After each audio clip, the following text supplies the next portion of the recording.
বিসমিল্লাহির রহমানির রহিম। আসসালামু আলাইকুম। যাক, ভালো লাগলো আমরা তিনজন একসাথে হয়েছি ইনশাল্লাহ। আমরা আজকে যে বিষয়ে কথা বলবো যে বর্ষাকালে কিভাবে পেঁপে চাষ করবেন। অনেকেই ভুল করে থাকি, আসলে বর্ষাকালে পেঁপে চাষ করতে চাচ্ছি, চাষ সম্বন্ধে আমরা জানি না। আসলে এই বিষয়ে আজকে কথা বলা যে আমরা জেনে বুঝে চাষ করবো ইনশাল্লাহ, তাহলে লসের মুখে পড়বো না আমরা। দেখেন, ইতিমধ্যে দেখতে পারতেছেন যে আমরা সব গাছে ওয়ান টাইম প্লেট দিয়েছি। আসলে এর কাজ আছে বিদায় দিয়েছি। অনেকে ভাবছে আসলে অপচয় করছেন। এর আগে আমি দেখছি যে আমরা চারা করতেছি ওয়ান টাইম কাপে, অনেকে বলে এই কোম্পানিকে কুটিপতি বানাচ্ছে, যা চারা করতেছে কাপ বিক্রি হচ্ছে।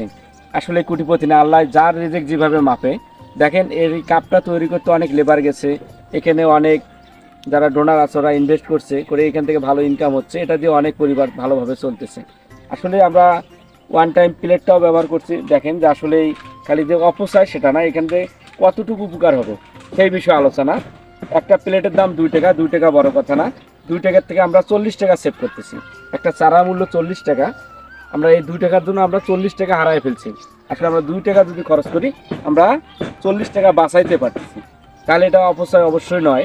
আমরা ওয়ান টাইম কাপের যে ব্যবহারটাই আমরা কাজে লাগাইছি ইনশাল্লাহ, এবার প্লেটটা আমরা কাজে লাগালাম, যে শুধু খাবার কাজে ব্যবহার হচ্ছে সেটা না।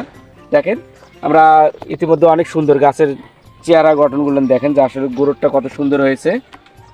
আমরা যদি এইভাবে বর্ষাকালে পেঁপে চাষ করি, আমার মনে হয় যে অফ সিজনে যে দামটা থাকে 100 টাকার উপরে কেজি হয়। আমরা সবাই মিলে যদি এইভাবে চাষাবাদ করি, আমার মনে হয় যারা ক্রেতা ওরা কিনে মানে ভালো কম দামে, অনেক কম দামে কিনে খেতে পারবে, আর কৃষকও লাভবান হবে। দেখা যাচ্ছে অথবা 30 টাকা 40 টাকার মধ্যে যদি পেঁপে থাকে কেজি, সবাই আর কি এই পেঁপেটা ভালোভাবে মানে কিনে খেতে পারবে। দেখেন, অনেক দাম থাকে, 100 টাকার উপরে কেজি হয়। সেক্ষেত্রে যারা ফল হিসেবে খায় তাদেরও সমস্যা, বা সবজি খায় সবজির দামটা অনেক বেশি হয়ে যায়। কৃষকের তো লাভ, কিন্তু সবাই তো লাভ করতে পারে না। সেই সময় কিছু লোক চাষাবাদ করতে পারে। আমরা চাচ্ছি সবাই মিলে যদি চাষাবাদে করে বা এই বর্ষাকালে, তাহলে অনেকটা আর কি সবার মিলে খুব ভালো হবে। খালি একার চিন্তা করলে হবে না যে আমি একাই লাভবান হব আর একজন কিনে খাচ্ছে ওই কত দামে খায়। আসলে এটা ভাবা যাবে না। সবাই মিলে যদি এইভাবে কাজ করি, আমার মনে হয় দেশ আগাবে, দেশের মানুষ আগাবে, দেশ বাঁচবে, জনগণও বাঁচবে। এর সাথে শ্রমিক অনেক কাজ করতে পারবে। এই বলে শেষ করছি।